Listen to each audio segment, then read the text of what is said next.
what could you do to improve yourself? Well, let's step one step backwards. The first question might be, why should you even bother improving yourself? And I think the answer to that is something like, so you don't suffer any more stupidly than you have to. And maybe so others don't have to either. It's something like that. You know, like there's a real injunction at the bottom of it. It's not some casual self-help doctrine. It's that if you don't organize yourself properly, you'll pay for it, and in a big way, and so will the people around you. Now, and you could say, well, I don't care about that, but that's actually not true. You actually do care about that, because if you're in pain, you will care about it. And so you do care about it, even if it's just that negative way, you know. It's very rare that you can find someone who's in excruciating pain who would ever say, well, it would be no better if I was out of this. It's sort of pain is one of those things that brings the idea that it would be better if it didn't exist along with it. It's incontrovertible. So you get your act together so that there isn't any more stupid pain around you than necessary. Well, so then the question might be, well, how would you go about getting your act together? And the answer to that, and this is a phenomenological idea too, it's something like, look around for something that bothers you and see if you can fix it. So now you think, well, let's say you go into you can do this in a room. It's quite fun to do it just when you're sitting in a room, like a room, maybe your bedroom. You can sit there and just sort of meditate on it and think, okay, if I wanted to spend 10 minutes making this room better, what would I have to do? And you have to ask yourself that, right? It's not a command, it's like a genuine question. And things will pop out in the room that you know, like there's a stack of papers over there that's kind of bugging you, and you know that maybe little order there would be a good thing, and you know, there's some rubbish behind your computer monitor that you haven't attended to for like 6 months, and the room would be slightly better if it was a little less dusty and the cables weren't all tangled up the same way. And like if you allow yourself just to consider the expanse in which you exist at that moment, there'll be all sorts of things that'll pop out in it that you could just fix. And you know, I might say, well, if you were coming to see me for psychotherapy, this easiest thing for us to do first would just be to get you to organize your room. You think, well, is that psychotherapy? And the answer is, well, it depends on how you conceive the limits of your being. And I would say, start where you can start. You know, if something announces itself to you, which is a strange way of thinking about it, as in need of repair, that you could repair, then hey, fix it.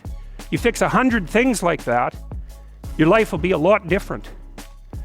Now, I often tell people too, fix the things you repeat every day, because people tend to think of those as trivial, right?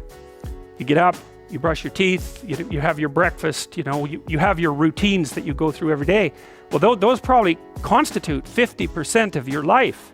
And people think, well, they're mundane, I don't need to pay attention to them. It's like, no, that's exactly wrong. The things you do every day, those are the most important things you do. Hands down. All you have to do is do the arithmetic. You figure it out right away. So 100 adjustments to your broader domain of being, and there's a lot less rubbish around, and a lot fewer traps for you to step into. And so that's in keeping with Jung's idea about erasing once you've got your mind and your emotions together, and once you're acting that out, then you can extend what you're willing to consider yourself and start fixing up the things that are part of your broader extent. Now, sometimes you don't know how to do that. So you might say, imagine you're walking down Bloor Street and there's this guy who's like alcoholic and schizophrenic and has been on the streets for 10 years. He sort of stumbles towards you and, you know, incoherently mutters something. That's a problem. And it would be good if you could fix it, but you haven't got a clue about how to fix that. You just walk around that and go find something that you could fix, because if you muck about in that, not only is it unlikely that you'll help that person, it's very likely that you'll get hurt yourself. So, you know, just because while you're experiencing things announce themselves as in need of repair doesn't mean that it's you right then and there that should repair them. You have to have some humility. You know, you don't walk up to a helicopter that isn't working and just start tinkering away with it. You have to stay within your domain of competence. But most of the time, if people look at their lives, you know, it's a very interesting thing to do.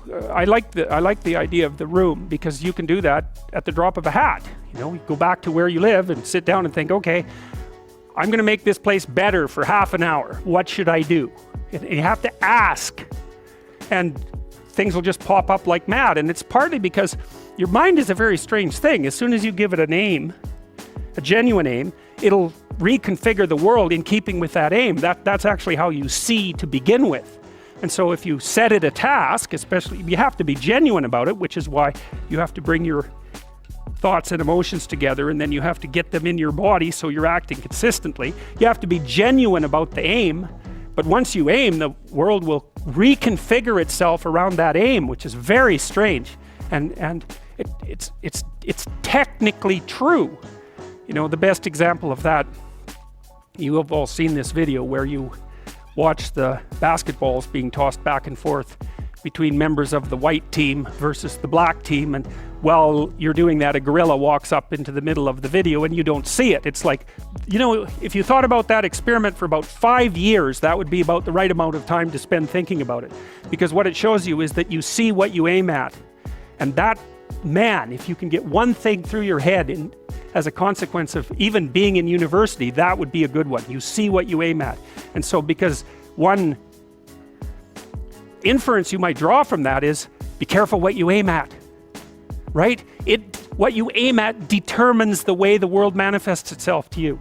And so if the world is manifesting itself in a very negative way, one thing to ask is, are you aiming at the right thing? Now, you know, I'm not trying to reduce everybody's problems to an improper aim. People get cut off at the knees for all sorts of reasons. You know, they get sick, they have accidents. There's a random element to being, that's for sure. And so you don't want to take anything, even that particular phrase, too far. You want to bind it with the fact that random things do happen to people, but it's still a great thing to ask.